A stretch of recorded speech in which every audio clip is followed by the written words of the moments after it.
Olha, gente, que lindo. Outro pendão saindo de flor. Ó, choveu, botei aqui fora para tomar chuva. Olha que lindo. A samambaia, saia baiana, que linda aí, tudo junto. Tá bonita aqui o tempo de chuva.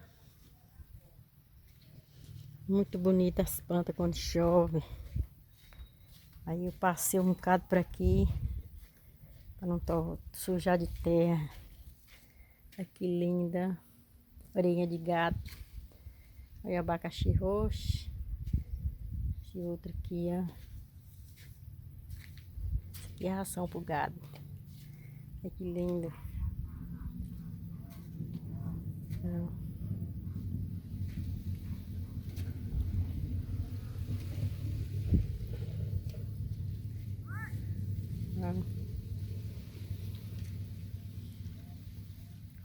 Tá bonita as plantas, só chover. Fica toda chique. Como elas gostam.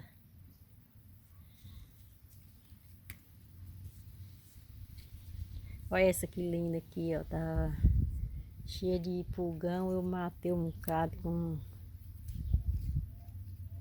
detergente que boa. Ainda tem. Mas elas agora acabam, impossível. Tem que bater mais. Que linda aí, ó. A cara de cavalo, que lindo. A costela de Adão, a Mimi. Muito bonito. Ali os adubos das plantas. Pra mim fazer. Olha, gente, que bonito. Olha o tempo como tá lindo. Os mandacaru.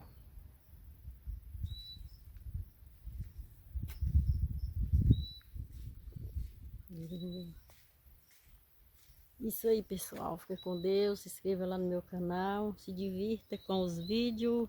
É uma terapia para assistir. Muito bonito. Eu gosto muito. Eu sigo muitas aí no canal. É uma benção. Abraço.